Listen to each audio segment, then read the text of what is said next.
तो आज हम देखेंगे क्षारकों का उपयोग, जो आप लोग के पेपर में बार बार पूछे जाते हैं, और उन्हीं महत्वपूर्ण प्रश्नों को आज की क्लास में हम लोग करेंगे। तो आप लोग वीडियो को लाइक कर दीजिए पहले, फिर और चैनल को सब्सक्राइब कर लीजिए, क्योंकि आप लोगों को वीडियो अगर कंप्लीट देखनी होती है। तो चलिए हम लोग चालू करते हैं।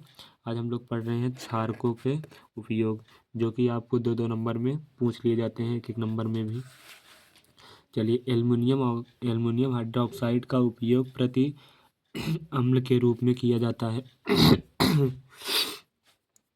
एल्युमिनियम हाइड्रोक्साइड का उपयोग प्रति अम्ल के रूप में किया जाता है। एल्युमिनियम हाइड्रोक्साइड का होता है AlOH के 3 प्रति अम्ल के रूप में इसका प्रयोग किया जाता है।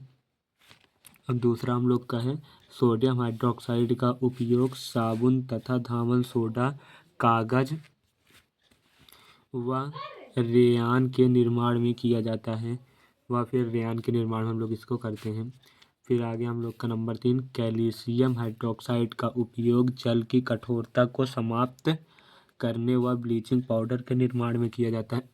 जल की कठोरता को, ये प्रश्न आपसे ऐसे भी पूछ सकता है कि जल की कठोरता को दूर करने के लिए किसका प्रयोग किया जाता है। तो कैल्शियम हाइड्रोक्साइड का प्रयोग जल की कठोरता को दूर करने के लिए ब्लीचिंग पाउडर के निर्माण में भी और ब्लीचिंग पाउडर के निर्माण में भी किया जाता है। ये इंपॉर्टेंट है प्रश्न।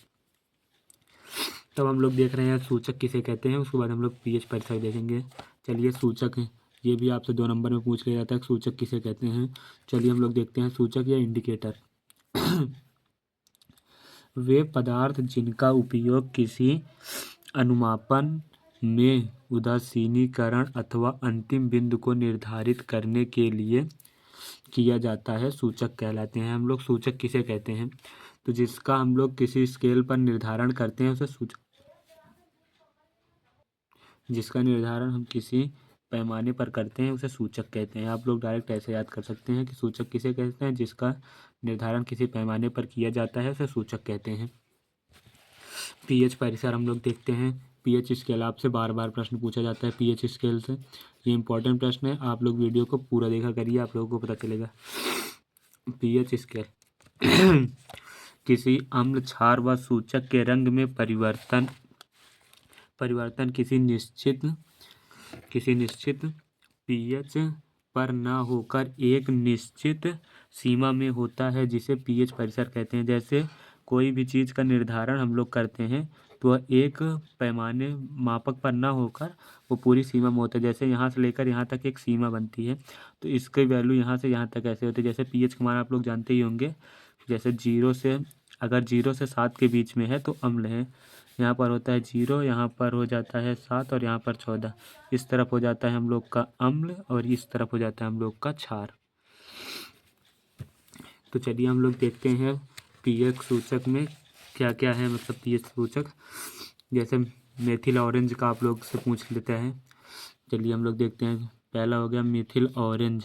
मिथिल ऑरेंज का पीएच रेंज कितना होता है, 3.1 से 4.4 तक होता है। इसका लिटमस वाला तो आपसे सैकड़ों बार पूछ चुका है, मतलब हर बार पेपर में पूछता है कि लिटमस का कितना होता है। 5.0 से 8.0 तक होता है। लिटमस अम्लीय भी होता है और क्षारीय दोनों होता है। और लिटमस हम लोग किससे प्राप्त करते हैं, तो रेनिन नामक जीवाणु से प्राप्त करते हैं। रेनिन नामक एक जीवाणु होता है जिससे हम लोग इसे प्राप्त करते हैं, लिटमस को। मेथिल रेड 4.2 से 6.3 तक होता है। मेथिल रेड का होता है 4.2 से 6.3 तक होता है। फिनोप्थैलेनिड, ये आपसे पूछा गया है। फिनोप्थैलेनिड 2025 में पूछा गया, इस बार भी ये पूछा जाएगा, ये बहुत इंपॉर्टेंट है। इसका 6.8 से 8.4 तक होता है। 6.8 से 8.4 तक होता है। और ये तो हो गया, आप लोग को पता हो गया। मेथिल ऑरेंज का 3.1 से 4.4 तक होता है। अम्ल में जब ये इसे डाला जाता है मेथिल ऑरेंज को, तो ये लाल रंग देता है। जब हम इसे अम्ल में डालते हैं तो लाल रंग देता है, और क्षार में डालते हैं तो ये पीला रंग देता है। ये सब आपको याद कर लेना है। लिटमस जैसे हो गया 5.0 से 8.0 होता है, तो इसमें भी लाल देता है। अधिकतर आप जब भी किसी भी चीज़ को इसमें डालते हैं अम्ल में, तो वो लाल ही देता है।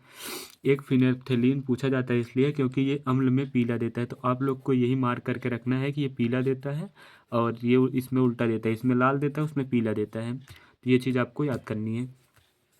चलिए हम लोग देख लेते हैं और भी एक प्रश्न देख लेते हैं। आज की क्लास से आपके 5 नंबर कन्फर्म हो जा रहे हैं। जल का आयनिक गुणनफल।